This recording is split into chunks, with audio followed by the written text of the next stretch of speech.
Ce mois-ci, nous examinons ensemble ce que c'est que de faire partie de la famille de Dieu, alors qu'on célèbre la naissance de Jésus pour la plupart d'entre nous en famille. On célèbre Noël en nous rassemblant dans nos familles avec nos parents, avec nos frères et sœurs. Et donc, on s'est dit pendant le mois de décembre, ce serait bien de voir un peu ce que c'est que d'être la famille de Dieu, ce que c'est que d'être frères et sœurs en Jésus-Christ. On a vu ce que c'est que d'appartenir à la famille de Dieu déjà, de vivre comme la famille, de se multiplier en tant que famille. Et la semaine dernière, on est enfin arrivé à la naissance de Jésus, donc sa naissance, sa vie, sa mort et sa résurrection, à ce que ça veut dire de chérir Christ en tant que famille. Et donc, on pourrait se dire, mais qu'est-ce qu'il nous reste à faire si on est arrivé là?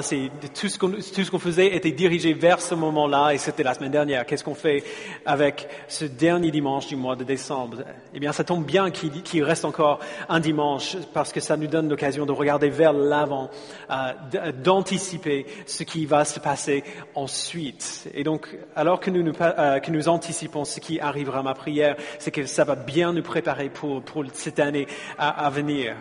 Parce que vivre en anticipation du retour de Jésus, c'est ce qui caractérise la vie chrétienne. Ce n'est pas simplement une question d'amour ou de ce que Jésus nous donne aujourd'hui dans nos vies d'aujourd'hui. C'est une question aussi de ce qui va se passer demain. On lit dans le livre de l'Apocalypse, au chapitre 21. Donc je vais mettre cela sur l'écran, versets 1 à 4. Puis je vis un nouveau ciel et une nouvelle terre, car le premier ciel et la première terre avaient disparu, et la mer n'existait plus. Je vis descendre du ciel, d'auprès de Dieu, la ville sainte, la nouvelle Jérusalem préparée comme une mariée qui s'est faite belle pour son époux.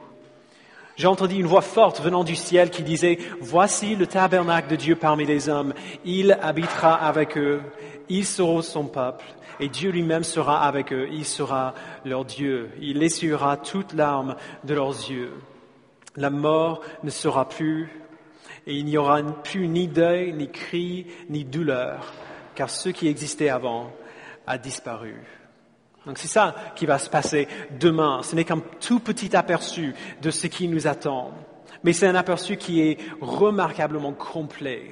Un nouveau ciel et une nouvelle terre, donc le renouvellement de tout ce qui existe, de toutes choses, la présence éternelle de Dieu, Dieu qui habite parmi son peuple comme leur Dieu, la vie et la joie éternelle, donc plus de deuil, plus de douleur, plus de tristesse, plus de mort.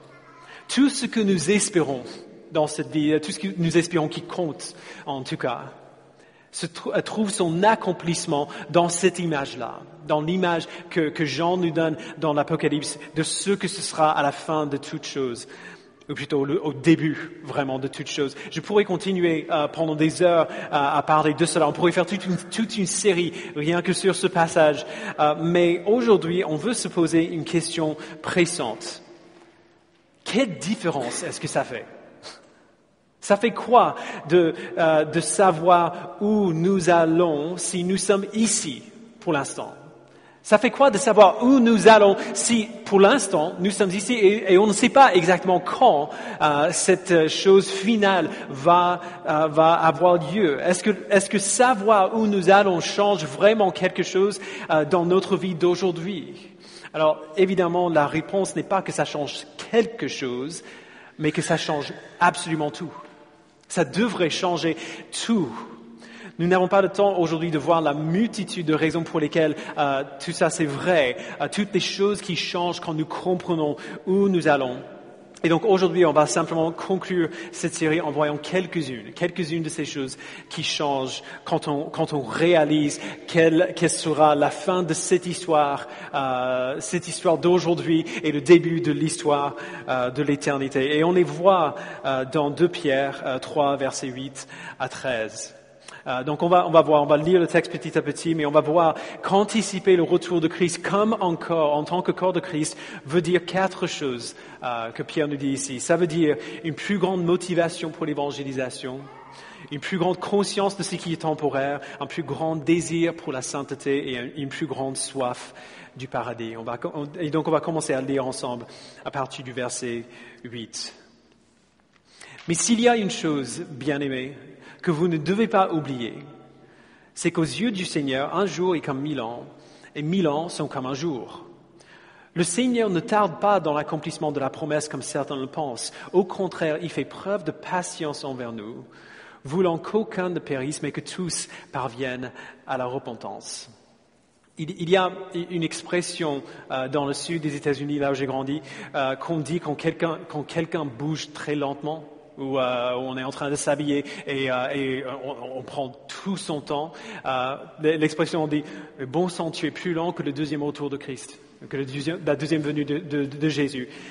Jésus a promis qu'il allait revenir. Dans l'avant-dernier verset de la Bible, on voit Jésus dire, donc c'est Apocalypse 22, verset 20, Jésus dit, oui, je viens bientôt. Alors, bientôt? On dirait pas, parfois. On est d'accord? On dirait qu'il prend bien son temps. Qui n'est pas super pressé de revenir. Nous, quand on dit j'arrive bientôt, c'est genre quelques minutes. Jean a écrit l'Apocalypse au plus tard, à la fin du 1er siècle après Jésus-Christ. Et donc ça fait au moins à peu près 1900 ans depuis que Jésus a dit « Oui, je viens bientôt ». C'est pourquoi Pierre prend le temps de nous dire qu'aux yeux du Seigneur, un jour est comme 1000 ans et 1000 ans sont comme un jour, une idée qu'il a pris du psaume 90. Alors, je vais faire juste une petite parenthèse pendant un instant parce que je sais, dès qu'on lit ce verset, je sais ce que certains d'entre vous est en train de penser ou ce que ça vous fait. Il y a beaucoup de personnes qui se servent de ce verset pour suggérer que Dieu est en dehors du temps. Vous avez déjà entendu ça? Que pour Dieu, le passé et le présent et le futur, c'est simultané. Parce qu'il a créé le temps, il est en dehors du temps. Et ils utilisent cette idée-là, basée sur ce verset, pour défendre ou pour réfuter toutes sortes de doctrines. Pour réfuter, par exemple, la doctrine de l'élection. On utilise cette idée-là, que Dieu est en dehors du temps, pour essayer de trouver une manière de contourner des doctrines qui sont assez fondamentales à notre foi. Alors, peut-être que c'est vrai. Peut-être que Dieu est en dehors du temps, mais il faut savoir que c'est de la spéculation. Si on dit que Dieu est en dehors du temps, on sort du cadre de ce que la Bible nous donne. Il n'y a rien dans la Bible qui affirme clairement que Dieu est en dehors du temps. Ce que Pierre dit ici, ce que le psalmiste dit dans le psaume 90, c'est qu'aux yeux du Seigneur, un jour est comme 1000 ans, et 1000 ans sont comme un jour. Alors, j'aimerais suggérer qu'on devrait lire ce verset normalement.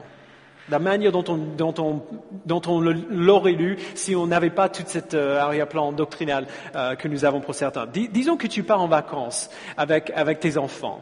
Tu te mets dans la voiture, tu as un trajet de 5 heures. Vous avez un trajet de 5 heures devant vous. Un trajet de 5 heures, c'est relativement facile pour des adultes. Même un trajet plus long. On est habitué à ça. On a fait ça plusieurs fois. On sait ce que c'est. Et donc 5 heures ne nous semble pas super long. Même au contraire, ça peut être agréable. Un moment où il n'y a rien d'autre à faire, on n'a pas de responsabilité. On se met dans la voiture et on attend. Et on lit et on écoute la musique. C'est sympa. Pour les enfants, 5 heures dans la voiture, c'est interminable. C'est horrible. Et pourquoi est-ce que ça paraît si long pour eux et pas pour nous? C'est parce qu'on est des adultes, on est habitués maintenant à attendre. Quand ils seront adultes, ce sera pareil pour eux. Dieu est éternel. Il a toujours existé.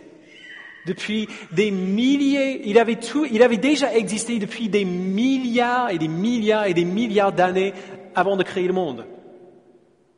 Alors si ça nous fait exploser un peu la tête, que Dieu est éternel. Si Dieu est éternel, si vous aviez vécu depuis toute l'éternité, qu'est-ce que ça vous ferait, 1000 ans? Si ça fait des milliards et des milliards, une éternité passée que vous vivez déjà, 1000 ans serait comme un clin d'œil. 1000 ans, c'est rien par rapport à l'éternité. Voici ce que Pierre dit. Il sait que le retour de Jésus ne semblera pas venir vite. Il sait que pour nous, ça va être long. Ça va sembler très très long parce qu'on est humain. Mais tout ce temps, c'est presque 2000 ans jusqu'à maintenant, Tout ce temps, depuis que Jésus a dit ça, du point de vue de l'éternité, c'est un clin d'œil. Comme dit Pierre, le Seigneur ne tarde pas dans l'accomplissement de la promesse. Ça paraît long, mais ce n'est pas long.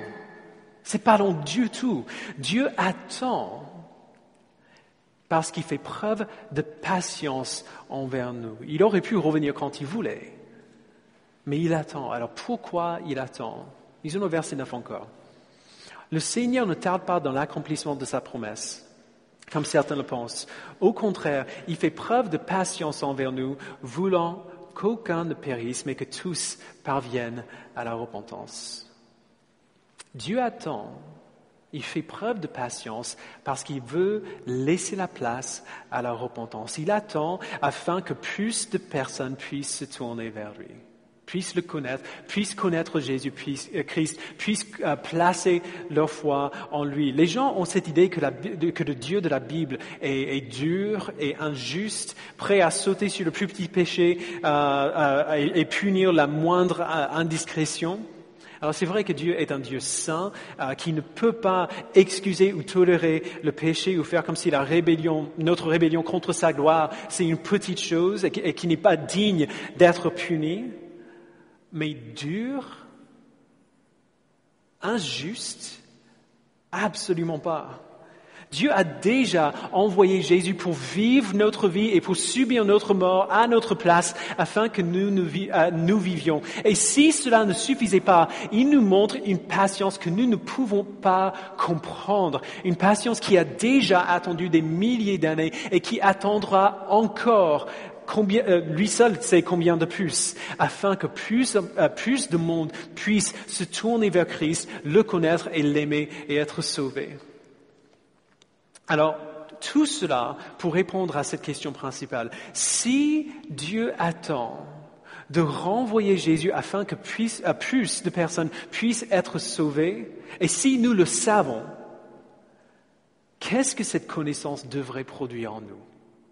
Si on sait que Dieu attend depuis aussi longtemps pour que plus de personnes puissent connaître Jésus, qu'est-ce que cette connaissance-là devrait faire en nous?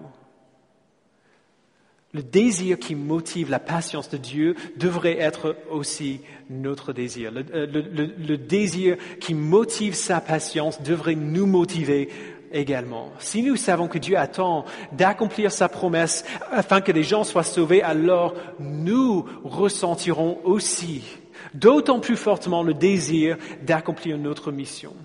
Christ nous a donné la mission de faire de toutes les nations des disciples.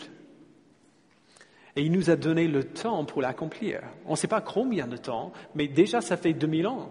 Et ses disciples ont fait pas mal de choses avec ces 2000 ans. Anticiper le retour de Christ en tant que corps veut dire d'abord avoir une plus grande motivation pour cette mission-là, pour l'évangélisation, pour partager l'évangile, pour parler de Jésus aux autres, pour prier pour le salut de nos amis et nos voisins et nos familles, pour voir de plus en plus de monde connaître Jésus et l'aimer et lui ressembler. Si nous savons pourquoi Jésus n'est pas encore revenu, alors la raison derrière sa patience devrait nous motiver tout autant que lui. Deuxièmement, une connaissance d'où nous allons devrait produire en nous une plus grande conscience du temporaire. Verset 10. Le jour du Seigneur viendra comme un voleur dans la nuit. Ce jour-là, le ciel disparaîtra avec fracas, les éléments embrasés se désagrégeront et la terre avec les œuvres qu'elle contient sera brûlée. Alors, c'est un verset qui fait peur. C'est un verset qui intimide pas mal, mais lorsque Pierre parle du ciel qui disparaît, de la terre et de ses œuvres qui sont brûlées, il ne dit pas que la terre sera entièrement détruite. La plupart des commentateurs fiables sont d'accord là-dessus. Ce que Pierre dit, ce qu'il veut dire, c'est plutôt que beaucoup de ce qui se passe sur cette terre ne restera pas. Beaucoup de ce qui se passe sur cette terre a ses limites et a un temps limite. est fixe. Alors pas tout, on voit que Jésus a été ressuscité dans son corps physique, qui a été changé, mais qui a été quand même visiblement lui-même. Il est monté au ciel dans son corps, donc ce corps-là est resté.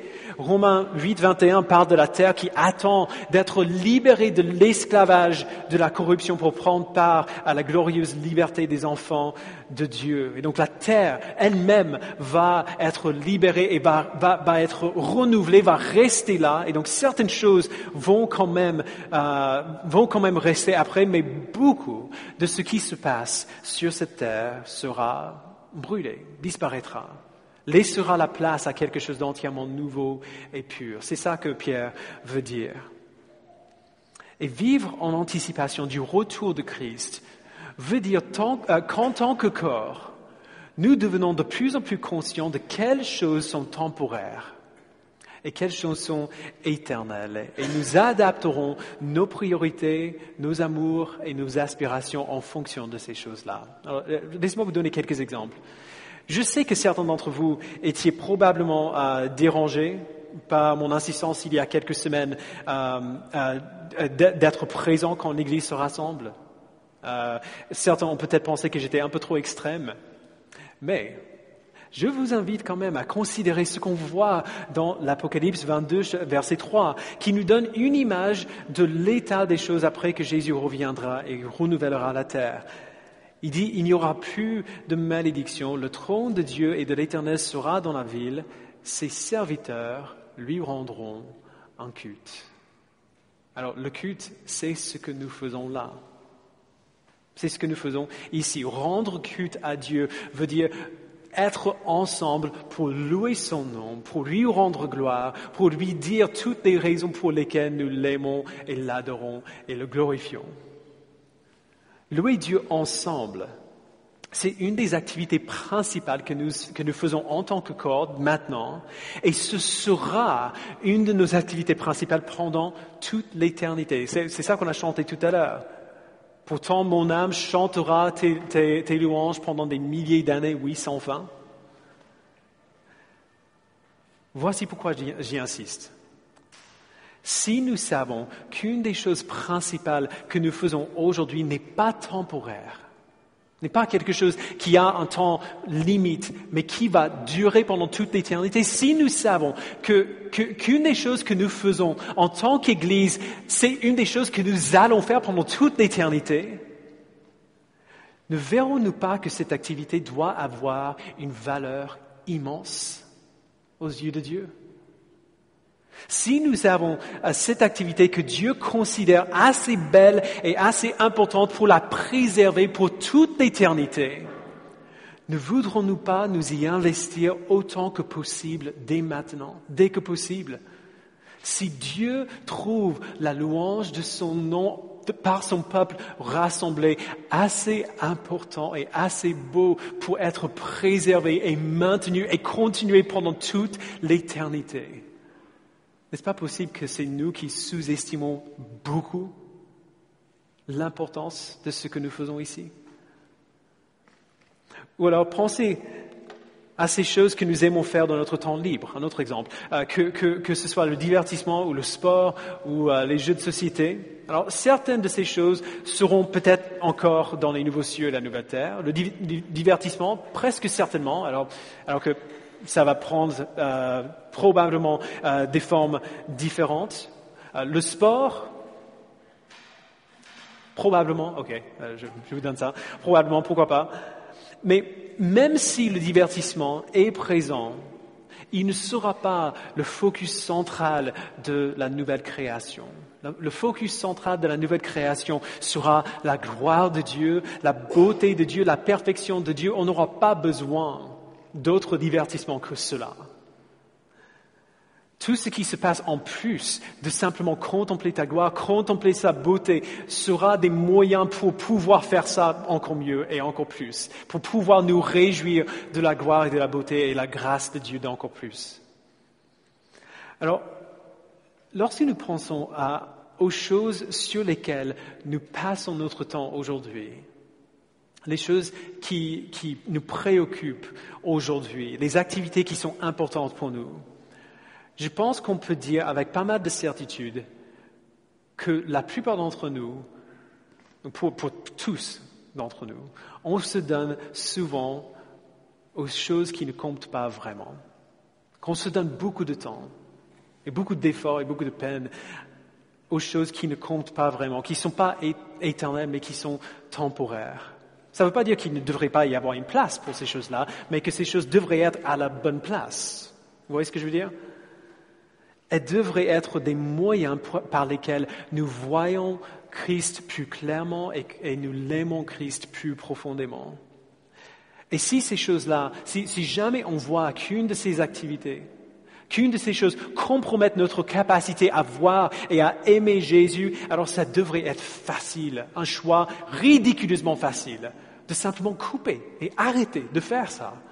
De simplement dire, OK, si cette chose-là m'empêche d'aimer Jésus et de voir Jésus plus clairement, pourquoi je le fais? Ou alors, disons que quelqu'un dans l'Église est malade, que quelqu'un a un cancer. Au début de notre Église, quand nous étions qu'une quinzaine, et certains d'entre vous vont vous rappeler de cela, il y avait un homme qui s'appelait Nord, qui était SDF. En plus de cela, quelques mois après qu'il a commencé à venir à l'église, on a appris que Nord avait un cancer de l'estomac très avancé. Il n'y avait rien à faire. Il a subi un traitement, mais il est décédé très rapidement après d'être diagnostiqué. Alors, quand nous avons implanté une église dans un endroit rempli de jeunes, en sachant que l'église allait être probablement remplie de pas mal de jeunes au départ, je pensais que le premier grand événement qu'on aurait en tant qu'Église serait un mariage ou la naissance d'un bébé. Ça arrive souvent avec les jeunes. Je ne pensais pas du tout que le premier grand événement en tant qu'Église serait un enterrement. Mais c'est comme ça que ça s'est passé. Le premier grand événement de l'Église n'était pas un mariage ou une naissance d'un bébé, c'était l'enterrement de notre frère. On a eu, et si vous étiez là, vous allez vous en rappeler, on a eu beaucoup de discussions avec Nord vers la fin de sa vie concernant sa situation. On le visitait souvent à l'hôpital. Son seul réconfort à la fin de sa vie, c'était la connaissance que sa souffrance, ce qu'il vivait à ce moment-là, sa pauvreté et son cancer, n'étaient que temporaires. Son seul réconfort à ce moment-là, c'était de savoir que toutes les choses qui l'inquiétaient énormément pendant sa vie, qui lui faisaient énormément mal pendant sa vie, n'allaient pas durer. Que la fin arrivait. Que toutes ces choses avaient un temps limite, n'étaient que temporaires. Que bientôt, il serait avec Dieu.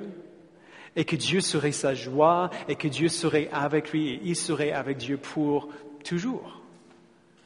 C'était son seul réconfort, et c'était pas seulement son seul réconfort, c'était un bon réconfort, genre le bon réconfort, un réconfort complet et total. Anticiper le retour de Christ va produire en nous une plus grande conscience de ce qui est temporaire et de ce qui est éternel. Et ça va nous montrer quelles activités valent le coup d'être poursuivies aujourd'hui, valent le coup de prendre autant de temps et d'investissement en tant que corps, et va nous aider à faire des choix qui sont sages, des choix qui sont faits à la lumière de l'éternité, des choix qui reflèteront quelles sont nos priorités, qu'est-ce qui est vraiment important, pas juste pour nous, mais aussi pour Dieu. On voit ça un peu plus dans les versets qui suivent, où nous voyons que le retour de Christ imminent devrait aussi produire en nous un plus grand désir pour la sainteté. Verset 11. « Puisque tout notre monde doit être dissous, combien votre conduite et votre piété doivent-elles être saintes ? Attendez, hâtez la venue du jour de Dieu, jour où le ciel enflammé se désagrégera et où les éléments embrasés fondront. » Alors, ce serait une erreur de rater l'urgence que Pierre exprime ici. Le jour de Dieu vient, Christ revient et tout ce que nous serons, tout ce que nous connaissons sera radicalement transformé lors de sa venue.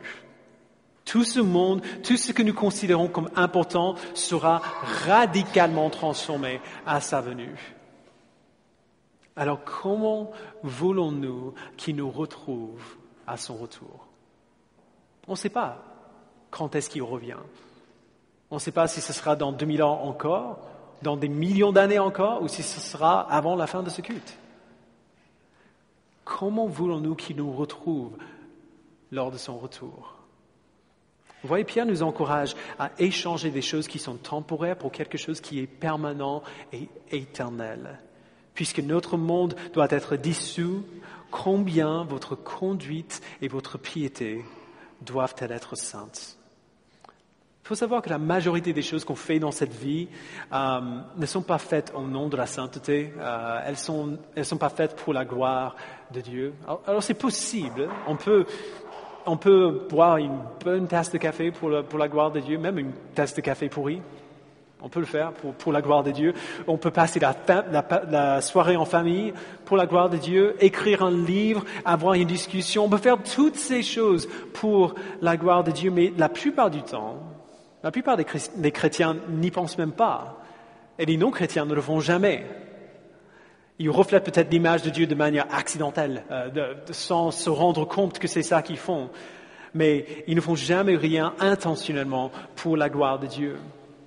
Donc voici ce que Pierre dit. Les choses de la terre, le ciel, la terre et les œuvres qu'elle contient seront dissolues au retour de Christ, comme de l'argent qui est fondu pour être purifié. Et les seules choses qui resteront après ce processus de renouvellement, de ce processus de purification, les seules choses qui resteront après renouvelées sont les œuvres de sainteté, les œuvres qui glorifient Dieu. Alors l'Église qui sait cela, qui vit en anticipation du retour de Christ, va manifester un plus grand désir pour la sainteté. Parce que si on y pense, on veut tous ce qu'il écrit ici. On veut tous cela, même si on ne le réalise pas. Le désir de bâtir quelque chose qui durera, un empire ou un monument ou une descendance, ce désir-là a motivé la race humaine depuis le début de l'histoire. Nous voulons faire cela en tant que société et en tant qu'individu. On veut bâtir quelque chose qui ne sera pas ici aujourd'hui et parti demain. Et donc Pierre nous dit comment le faire. Si nous voulons bâtir quelque chose qui va durer, alors nous bâtirons nos vies en tant qu'individus et en tant que corps de Christ sur la sainteté, sur la ressemblance à Jésus-Christ. Si nous anticipons vraiment le retour de Christ comme encore, alors nous nous exhorterons mutuellement à poursuivre Jésus de tout notre être. On rejettera brutalement le péché. Et on se protégera mutuellement aussi de ces tentations. On veillera les uns sur les autres, non pas pour juger les uns les autres, mais pour pouvoir venir à côté de ceux qui luttent, des frères et sœurs qui luttent avec le péché et les aider à grandir dans la sainteté. On reconnaîtra ce qui est temporaire et ce qui est permanent et on s'exhortera mutuellement toujours d'aller dans ce sens-là. Comme on a vu il y a quelques semaines, exhortez-vous toujours, tous les jours, tant que c'est aujourd'hui. Exhortez-vous les uns les autres. Comme dit le vieux poème, seulement une vie qui sera bientôt passée, seulement les choses faites pour Christ vont durer. Alors cette anticipation du retour de Christ va produire en nous une plus grande motivation pour l'évangélisation, une plus grande conscience de ce qui est temporaire et un plus grand désir pour la sainteté et dernièrement, une plus grande soif du paradis. Verset 13. Mais nous attendons, conformément à sa promesse, un nouveau ciel et une nouvelle terre où la justice habitera. Nous attendons un nouveau ciel et une nouvelle terre où la justice habitera. L'idée que le monde et ses œuvres seront brûlés et puis renouvelés, qu'une grande partie de ce qu'on fait en tant qu'humain est temporaire, peut nous sembler un peu décevant. Il semble que si c'est vrai, alors quand Christ reviendra, on va beaucoup perdre. On va perdre beaucoup de choses qui sont importantes pour nous aujourd'hui. Et c'est justement pour cela que Pierre dit ce qu'il dit ici au verset 13. Plutôt que de regarder à ce que nous allons perdre à son retour, nous sommes appelés à considérer tout ce que nous allons gagner à son retour. Ce que nous gagnerons, c'est l'accomplissement de la promesse de Dieu, les nouveaux cieux et la nouvelle terre où la justice habitera. La raison pour laquelle ce n'est pas une mauvaise chose que certaines choses seront perdues, c'est que si nous les perdons, elles n'étaient pas dignes d'être gardées. Si quand Jésus reviendra, ces choses-là seront brûlées et disparaîtront, alors apparemment, il n'était pas si important que ça. Apparemment, il y a d'autres choses qui sont plus dignes de notre attention, de notre amour, de notre vie. La seule chose qui va nous satisfaire de manière ultime, la seule chose qui va nous compléter et nous combler, c'est connaître et aimer et être comme Jésus. Je sais qu'on a du mal à le croire. On a du mal à imaginer être totalement comblé rien que par cela, mais c'est ça la vérité. La seule chose qui est capable de nous combler, c'est connaître Jésus, aimer Jésus, être comme Jésus. Et c'est ça qu'on gagne à la fin de toute chose. C'est ça qu'on gagne lors de son retour. Mais combien d'entre nous réfléchissons vraiment à cela? Combien de personnes pensent vraiment à cela, au paradis? Combien de temps est-ce qu'on passe vraiment à considérer et à réfléchir sur le paradis? Pas beaucoup. L'idée du paradis nous semble un peu vague, on est d'accord? On pense à Tom et Jerry assis sur les nuages en jouant la harpe pendant toute l'éternité. Et donc, c'est pas étonnant que les gens pensent que le christianisme ne vaut pas le coup si c'est ça qu'on gagne à la fin.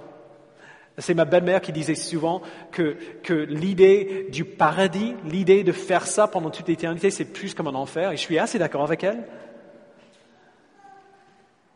Bizarrement, beaucoup de chrétiens réfléchissent encore comme ça aussi. Beaucoup de chrétiens, quand ils pensent au paradis, peut-être qu'ils savent que l'image de Tom et Jerry, c'est pas exactement ça, mais ce qu'ils ont en tête n'est pas beaucoup plus clair que ça, ni beaucoup plus attirant que cela. Ils savent qu'ils ne veulent pas aller en enfer, mais ils n'ont pas un énorme désir d'aller au paradis non plus, parce que ça semble ennuyeux de faire cela. Par rapport à tout ce qu'ils vivent aujourd'hui, tout ce qu'ils bâtissent pour eux-mêmes aujourd'hui, le paradis semble assez peu attirant et assez peu important. Et c'est un énorme problème que le paradis reste aussi vague que cela et aussi peu attirant que cela dans nos esprits. Il y a beaucoup d'anticipation avant les fêtes de Noël. On décore, on planifie des fêtes ensemble, des dîners, on achète des cadeaux, on les emballe, on les met sous le sapin. Les enfants sont hors d'eux-mêmes, explosent d'anticipation. Puis le jour vient et on passe un moment super. On passe du temps avec la famille, on ouvre les cadeaux, on rit, on s'embrasse, on se dit merci. Et après, qu'est-ce qui se passe? Après que tous les cadeaux sont ouverts, après que tous les jouets sont sortis, après que tout ce qu'on a préparé est mangé, qu'est-ce qui reste? Habituellement, si on est honnête, la semaine après Noël est un peu décevante. On le voit particulièrement avec les enfants. Jack a reçu 2 grandes constructions de Lego pour Noël, une de la part de ses grands-parents et une de ses tantes et tontons. Il était tellement heureux et donc il s'est mis à la construction et il a tout terminé en quelques jours. Alors, genre des énormes trucs. Il a passé des heures pendant 2 jours à faire et en 2 jours c'était terminé. Et donc après, il regarde à ce qu'il a fait, il dit c'est super. Qu'est-ce que je fais maintenant? Il ne veut pas jouer avec parce que ça casse, c'est des Legos. Si ça tombe par terre, ça explose. Et donc, on reste à savoir qu'est-ce que je fais avec tout mon temps libre, toutes ces vacances qui restent. Et nous, les parents, on se pose la même question. Alors, j'exagère bien sûr, il ne s'ennuie pas. Mais ce que je veux dire, c'est que le dénouement est toujours moins impressionnant que l'anticipation. On est d'accord? La suite de ce qu'on a anticipé, c'est toujours assez déprimant par rapport à ce qu'on attendait avant. Et c'est inévitable qu'il en soit ainsi. C'est une bonne chose que ce soit comme cela. Parce que la plupart du temps, ce que nous anticipons, ce sont des plaisirs qui sont temporaires et éphémères. Même si notre Noël a été parfait, il serait quand même décevant. Parce que tous les cadeaux et les lumières et les chants et les décorations et les dîners ne sont qu'une pauvre imitation de ce que nous célébrons vraiment quand nous célébrons Noël. Nous célébrons la naissance de Jésus qui est venu et a vécu et est mort et a été ressuscité pour nous réconcilier avec Dieu et pour nous assurer une vie éternelle de joie avec lui quand nous mourrons ou quand il reviendra. Mais on n'est pas encore mort. Jésus n'est pas encore revenu. Il y a une grande partie de cette histoire-là que nous attendons encore, que nous n'avons pas encore vue. Alors on essaie de se donner d'autres choses à anticiper, mais ces autres choses, même si elles sont bonnes, ne sont rien par rapport à la réalité de ce qui nous attend. Le retour de Christ, le renouvellement de la terre et notre éternité glorieuse auprès de lui. Donc Jésus a déjà assuré notre salut, il est déjà venu, il a déjà vécu, il est déjà mort, il est déjà ressuscité, nous sommes déjà déclarés justes en lui, mais Jésus n'est pas encore revenu. Nous ne sommes pas encore avec lui dans les nouveaux cieux et la nouvelle terre. Je veux y insister, parce que dans cette église, on parle beaucoup de trouver notre joie en Christ, de trouver notre satisfaction en Dieu, de nous contenter en Jésus-Christ. Et récemment, on a eu beaucoup de discussions avec des gens sur exactement ce que ça veut dire d'être satisfait en Jésus, de trouver sa joie en Jésus. Alors, juste pour être clair, être satisfait en Christ ne veut pas dire être pleinement satisfait aujourd'hui. Parce que le seul endroit où on sera pleinement satisfait, c'est les nouveaux cieux et la nouvelle terre. Trouver sa joie en Christ ne veut pas dire ne jamais être triste, ne jamais pleurer, ne jamais se lamenter, ne jamais faire le deuil, parce que le seul lieu où on ne va pas faire toutes ces choses, c'est les nouveaux cieux et la nouvelle terre, quand nous serons avec lui. Être satisfait en Christ, trouver sa joie en Christ, se contenter en Christ, veut dire, comme dit Paul dans sa lettre aux Thessaloniciens, pleurer comme ceux qui ont de l'espérance. Ça veut dire nous souvenir dans notre souffrance que notre joie reste intacte, que notre joie n'est pas morte, que notre joie n'est pas cassée à cause de ce que nous souffrons aujourd'hui. Ça veut dire avoir soif d'encore plus de ce que nous avons déjà goûté, ce à quoi nous avons déjà goûté. Nous vivons dans le déjà et pas encore, dans cette période où on a déjà reçu un grand nombre de choses de la part de Dieu, mais pas encore la plénitude de ce que nous allons recevoir. Christ nous a déjà réconciliés avec Dieu, mais nous ne sommes pas encore avec Dieu dans les nouveaux cieux et la nouvelle terre. Nous nous réjouissons déjà en Christ, mais nous n'avons pas encore atteint le point culminant de notre joie. Nous nous contentons déjà en Christ, mais nous n'avons pas encore atteint notre pleine satisfaction en lui. Frères et sœurs, nous devons fixer nos yeux régulièrement et fidèlement sur le paradis, sur les nouveaux cieux et la nouvelle terre où nous passerons l'éternité avec Jésus. La plupart des chrétiens passent leur vie, ce serait comme si on essayait de vivre la plénitude du bonheur des fêtes de Noël après que les fêtes se terminent. Pendant la semaine après, où tous les cadeaux sont ouverts, on a déjà consommé tout ce qu'on peut consommer, et là après, il reste rien, de se dire, ouais, c'est super encore. Ça marche pas. parce que l'anticipation est terminée. Nous sommes appelés à attendre les nouveaux cieux et la nouvelle terre avec anticipation. Parce que le point culminant de notre joie n'est pas encore arrivé. Laissez-moi vous donner juste 2 raisons pour lesquelles la Bible nous appelle à faire cela. D'abord, fixer nos yeux sur le paradis nous donne de l'espoir dans la souffrance. Comme on l'a vu avant, mais je vous donnerai un autre exemple. Plusieurs couples dans l'Église, y compris Lohan et moi, ont subi des fausses couches cette année. Dans certains cas, plus d'une seule. Alors, on a été brisés à cause de cela. On a fait le deuil de ces enfants que nous avons perdus. Ça a été une année très difficile pour beaucoup de personnes ici. Mais savoir où nous allons, avoir les yeux fixés sur le paradis, fait que cette douleur très grande que nous ressentons n'a pas le pouvoir de nous briser. N'a pas le pouvoir de nous briser. On se disait, dans certaines discussions avec Lohan, on se disait, mais je m'en veux un petit peu que je ne suis pas plus triste que cela.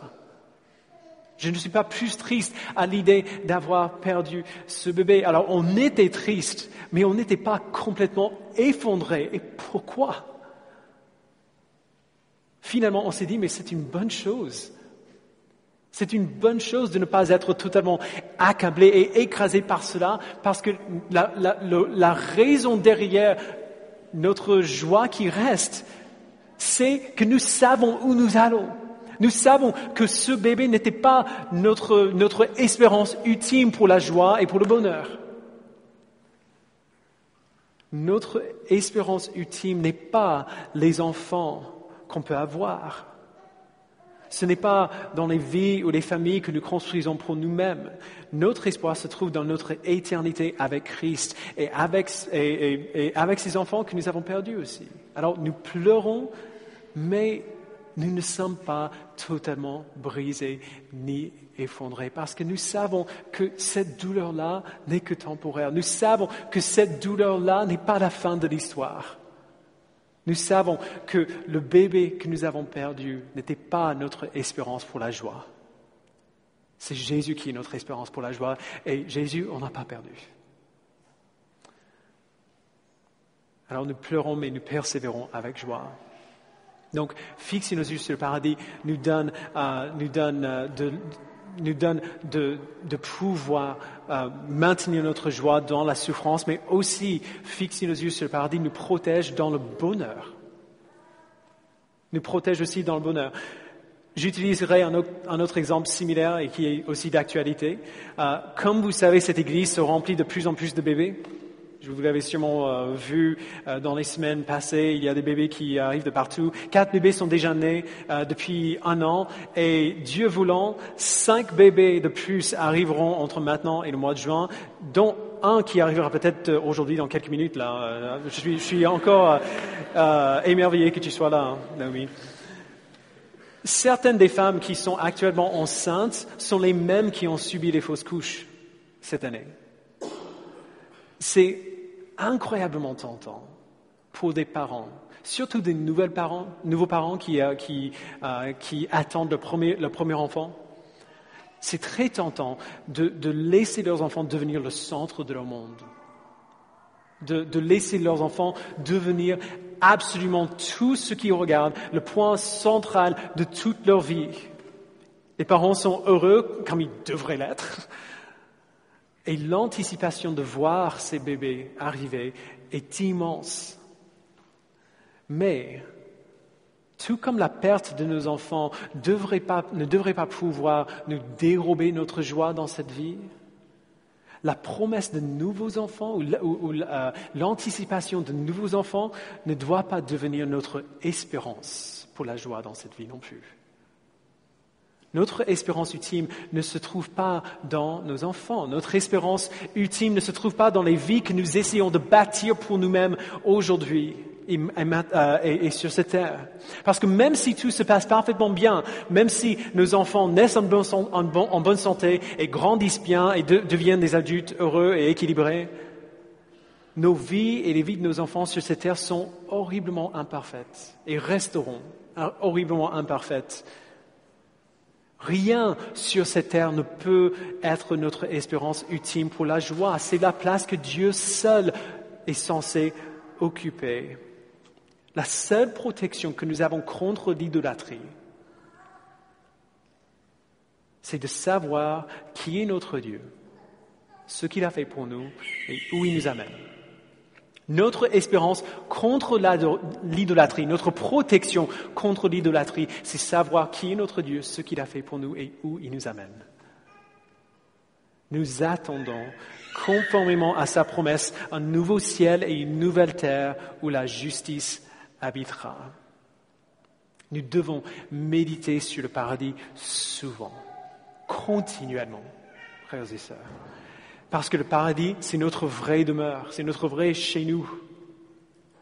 Le paradis, c'est là où nous verrons Dieu le plus clairement, c'est là où nous nous réjouirons en Dieu le plus pleinement.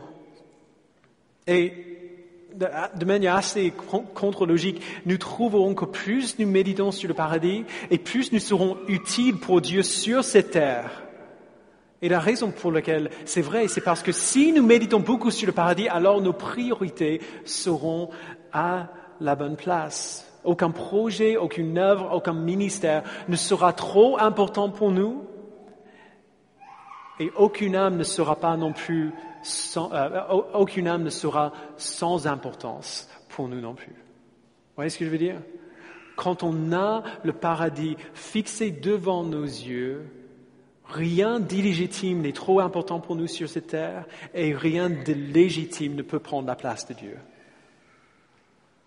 Nous devons anticiper les nouveaux cieux et la nouvelle terre. Nous devons laisser la connaissance du retour de Christ produire en nous une plus grande motivation pour l'évangélisation, une plus grande conscience de ce qui est temporaire, et un plus grand désir pour la sainteté et une plus grande soif du paradis. Et si jamais vous ne connaissez pas Jésus ce matin, je ne connais pas tout le monde ici, si jamais vous ne connaissez pas Jésus ce matin, ma prière, c'est que grâce à tout ce qu'on vient de voir, tout ce que la Bible dit sur le paradis, ce qu'on vient de voir ensemble, ma prière, c'est que vous soyez un peu mal à l'aise à ce moment, à l'idée de rater ça, à l'idée de ne pas y avoir accès. La seule manière d'hériter cette vie éternelle, cette vie qui nous comblera pour toute l'éternité de joie et de bonheur et de plaisir, c'est la foi en Christ. Donc je veux que vous réalisiez que si aujourd'hui vous n'avez pas placé votre foi en Christ, si vous ne vous êtes pas repenti de votre péché, alors vous allez rater tout ça. Vous ne serez pas là avec nous. Vous serez jugés selon votre péché et non pas selon la justice et la perfection de Jésus. La bonne nouvelle, c'est que Dieu ne détourne jamais personne qui vient à lui avec foi. Il ne détourne jamais ceux qui acceptent le don de son Fils. Et donc, si vous voulez vous réjouir en Christ, en Dieu pour toute l'éternité, si vous voulez vraiment vivre ce que le psalmiste décrit quand il dit à Dieu, il y a d'abondantes joies devant ta face, des plaisirs éternels à ta droite. Si vous voulez vous réjouir en Dieu sur les nouveaux cieux et la nouvelle terre, aussi fou que cela puisse sembler, il suffit de demander. Repentez-vous de vos péchés, détournez-vous de ces péchés et placez votre confiance en Jésus pour votre salut. La promesse du paradis que nous apprécierons pour toujours et qui forme notre vie d'aujourd'hui ne demande qu'une prière. La porte est grande ouverte. Donc c'est ma prière pour vous ce matin. Donc je vous invite à prier tous avec moi.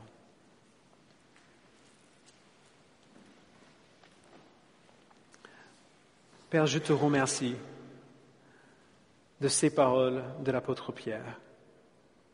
Merci, Père, de nous avoir rappelé que tu ne tardes pas dans l'accomplissement de ta promesse, comme certains le pensent.